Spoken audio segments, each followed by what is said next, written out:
Okay, today we're going to do a quick walk around on my 1968 International. I bought this truck about, 5 years ago. It was running but had a really bad engine tick, so I knew it was going to need an engine rebuild or a different engine, but I drove it a little bit around the farm until one day it completely quit. I believe that the timing chain or gears is stripped out, whatever it is, in one of these 304s that's in that currently. Stolen a couple parts off of it for my other Internationals, but that's how it sits. I have a freshly rebuilt 345 ready to go in it whenever I find the time to do so. This was a Colorado truck. It's a 1200B Campermobile. 102,000 original miles. Body is really straight and pretty rust free. Actually, very rust free. Driver size quarter, just that one little spot right there. I mean, even look at that frame. The frame still has a lot of the original paint on it. It's a dual gas tank truck. These are factory mirrors. I've never seen another International like this of a pickup that has those style of mirrors. So single cab, two-wheel drive. Nothing too particularly fancy. It is a deluxe interior. Overall, it's in good condition. Floorboards are not bad. A little bit of surface rust, but wire wheel those out and it'll be fine. 4-speed. Factory gun rack. Like I said, deluxe interior, so vinyl seats, vinyl dash cover. Headliner has since fallen down, but haven't they all? I believe that this could have been a factory AC truck, although my tag up on that is a little too faded to see at this point. But has a bracket for it. It looks like the whole pulley system is set up that it could support another belt for an AC compressor. I wouldn't blame the previous owner if they took it out before they sold it, because, you know, those are pretty hard to find, and he had a couple other Internationals he was working on. I am the third actual owner of this truck. The second owner per the DMV. The last owner got it running, and then sold it again because it's not his cup of tea. Like I said, very straight. Has a perfect patina on it, in my opinion. Again, very rust free. Has a little bit of rust back down in there.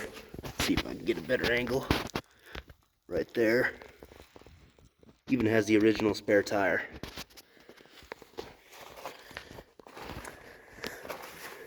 Again, on the other side.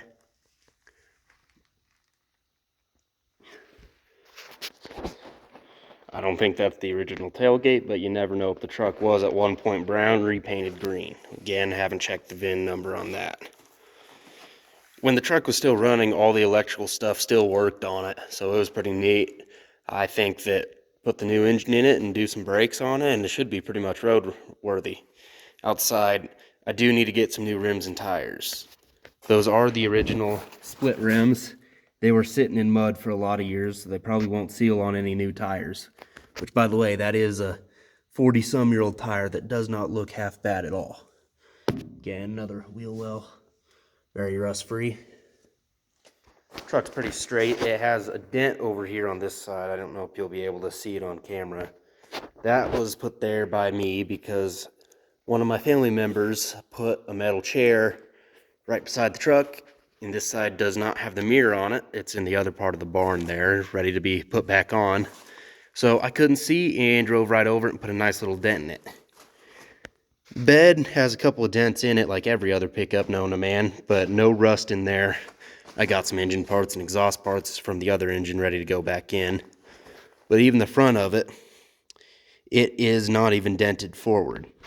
There's quite a few holes in the top of the bed rail from that bed-mounted camper shell, and also around the back window that I need to weld back up and seal those off. On the other side, again, a little bit of rust right there. That's it. see if I can get you an under frame.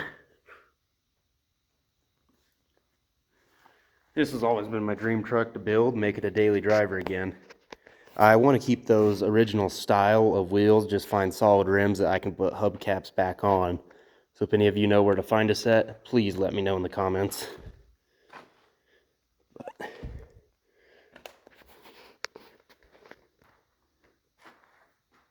really nice truck that one day will be back on the road again.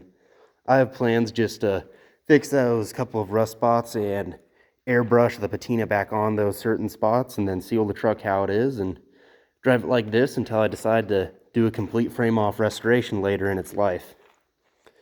So like I said, 345 that's out of a Lodestar came out of another 67 one-ton dually international that had originally a 304 that they engine swapped into the 345. So that has quite a few Lodestar options on it, and my mechanic told me that it should actually have a little bit more horsepower and a little bit more torque because of how they had the Lodestar 345 set up.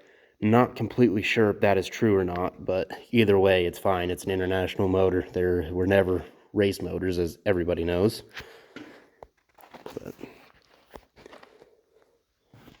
T19 4-speed, still shifted nice, but I'm just going to make my life easier and put the other 4-speed that came with the 345 back into this.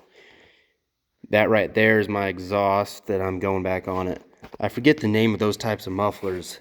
They're similar to a cherry bomb. Oh, Mitchell mufflers right there.